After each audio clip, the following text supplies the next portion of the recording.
I'm here with Geert doing the interview for English with an expat. Geert, you can introduce yourself, please. Hey Kor, as you said, my name is Geert.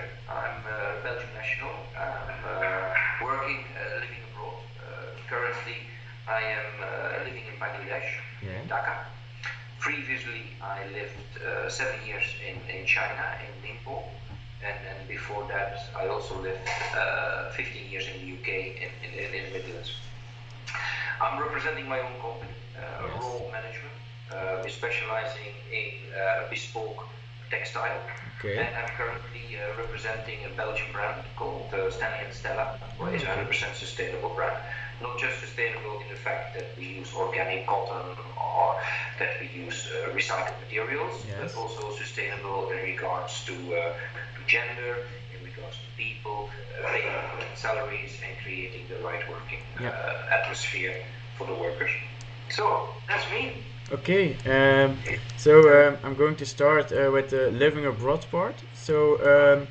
Maybe the first question I would ask is about the language. Is English your main language you use, or is the like in China you try to speak Chinese, or in Bangladesh you try to speak the local language, or what language do you use most? Now, the common language in international business is English. You really have to have a good understanding of English, a good knowledge of the English, written and verbal, because that's basically, that becomes your mother tongue, that is your new language. Of course, it's extremely beneficial when you work in China that you understand and speak a few words Chinese, Mandarin. I do speak Mandarin. Not as much as my wife does.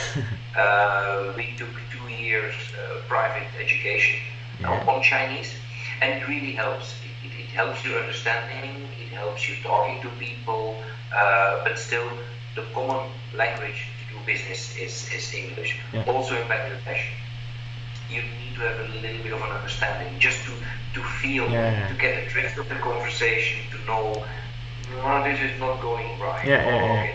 This looks good. So you get a feeling. So therefore, you need to understand the local language a little bit. Okay. Then about the food and the drinking. Is it used just for entertaining, or is it also used for business? And what do you eat here? If you could.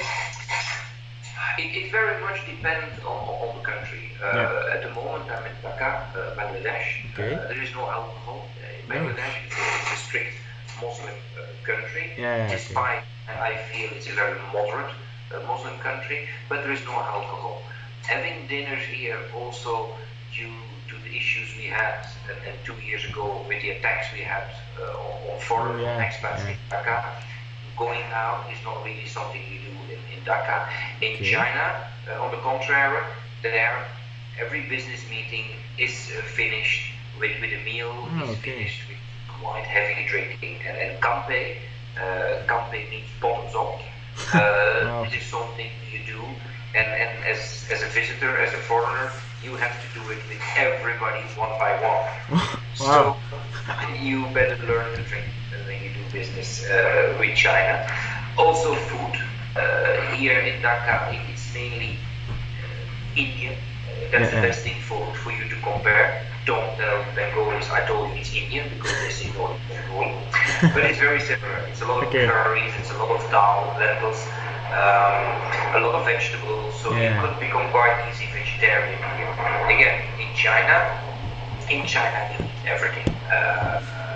Literally everything that lives, walks, crawls, they catch it, they kill it, and they eat it. You eat dog without knowing.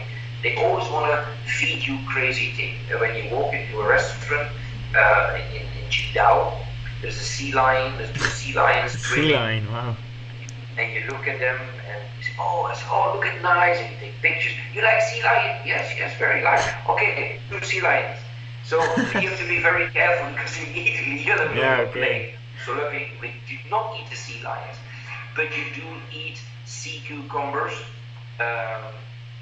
Sea cucumbers, well, it's like a jelly kind of thing with spots. It looks a little bit, I will not go into details, but it does look nice. Yeah. It tastes abalones. People spend so much money on it, and it's very healthy.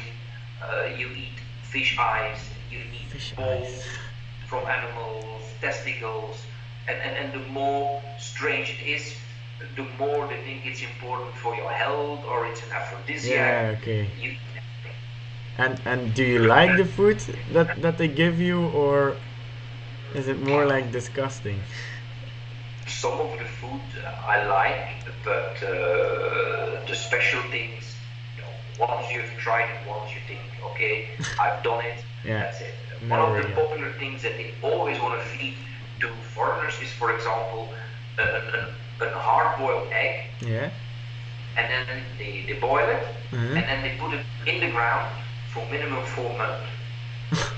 So when you open the egg is like jelly, it's green, it stinks terrible. It's basically a rotten egg. And and they want you to eat it. Yes, they want you to eat it. So, and it smells disgusting. Yeah, I can understand that if it's rotten. Okay, But wow. it tastes nice. Okay. Then But there was one thing, yeah. there was one thing that I cannot get used to, and this is again China and certain areas in China, is the stinky tofu.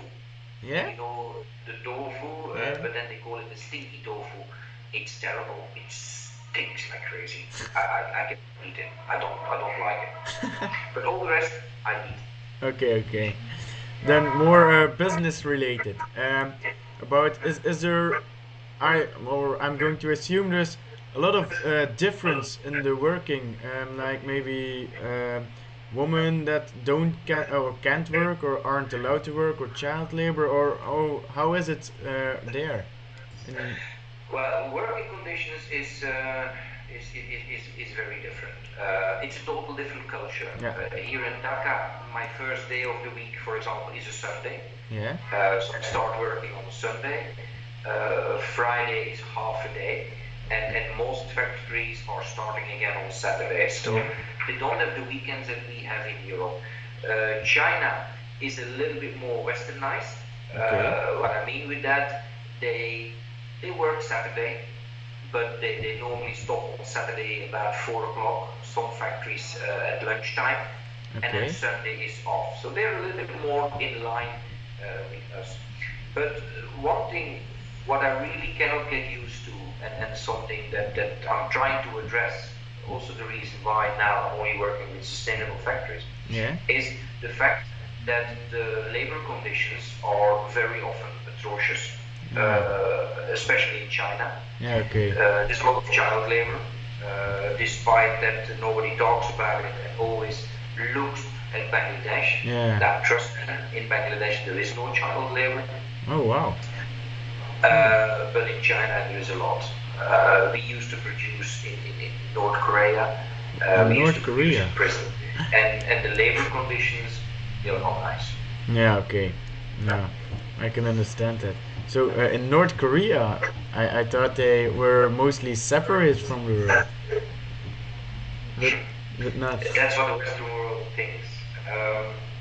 When you go to the north of China, maybe you heard of a place called Dalian, Mm, and then from no. Dalian you go inland for about an hour and a half by car. You come to a town Yeah. called Dandong.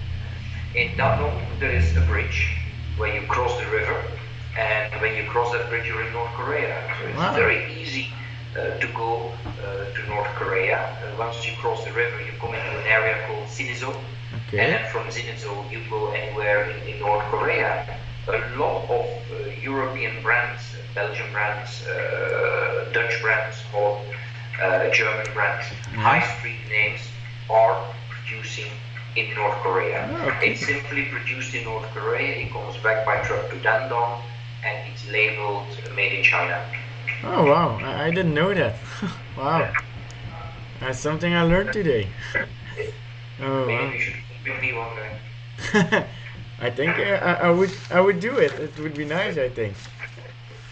Um, so yeah, and about the job you do now. So why did you choose to do it, or is it just something that came up and like I'm doing it? I got involved in textile a long time ago through transport. Yeah. My first company that I set up in the UK was a transport company. We were doing a contract for the British forces, Okay. all supplies, basically the supply chain. Yeah. And that was contracted to private contractors. So I had several lorries working on these contracts. Yeah. We were going every week to Kosovo. At that time, there was still Kosovo, or the ex-Yugoslavian war. Oh wow. Okay. We were going to Kosovo with anything. It could be from weapons, it could be shoes, clothes, crisps, biscuits, chocolates, Wow, literally everything. everything. Never munition, because munition has to travel separate. And when we were transporting weapons, the weapons were always unusable. So only the triggering pin is always removed, and they go separate.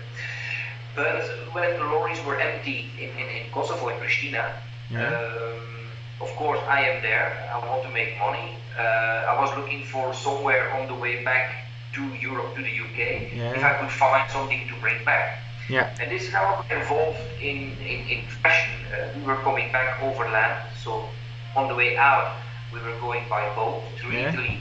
Either you take the boat to Inigemizza, what is in the north, you go to the mountains, or you take the boat to Patras, Greece, and then you drive up from Patras. Okay. Cross the border in Thessaloniki. On the way back, we come overland because it's cheaper. Yeah. And I found some contracts in garments.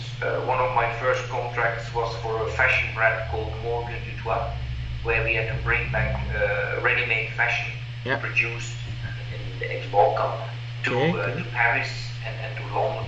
And that's basically how I got involved in textile, and now I'm making it myself. From weapons to textile. Wow. Yeah. That's nice.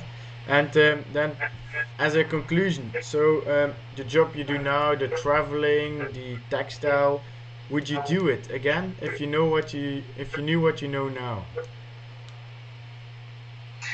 Don't tell my wife, but yes, I will do it again. Yeah, of course I will do it again. It's a passion, Kor. It becomes a little bit of way of living. Once you're used to traveling abroad, living abroad, I don't think I could ever do a 9-to-5 job. Yeah, and sit at a desk. Yeah. And that would not work for me. And for the job you do now, could you give us a piece of advice of what you do, what you would do, or have to can do? Sorry. Well, don't be narrow-minded and be international, be curious. Having a healthy portion of curiosity really helps. What's around the corner, what's to find. Many people are happy, they study, they'll finish, they'll find a job, they go, they wash the windows, they cut the grass, they play tennis, they go to bed, they go to work, they cut the grass. That's like a monotonous kind of thing. Try to be look further than your nose is long and widen your horizons and go out and see. And there's so much to do. Also, not only that, but if you look countries like Belgium, we were really many years ago. You were too young, but I remember many years ago we were manufacturing countries. Slowly we lost all the manufacturing, and now we're mainly service industry based or distribution industry based. So you see business moves away. So all these things that people need, you wear a shirt, you wear a jacket, all these things, they have been produced. They are no longer produced in Europe, they are produced somewhere else. And also this is moving. And we see now that the textile industry shifted from Europe to North Africa, to Balkan, to Turkey, and then to Bangladesh, to China, and slowly things coming back. We see now more and more production is done again in Portugal, in North Spain, in Morocco again, Macedonia. So it constantly moves, and then being part of that movement is quite exciting. It's not boring. Yeah. Okay. Okay. So thank you, Geert, for the interview to make time for me.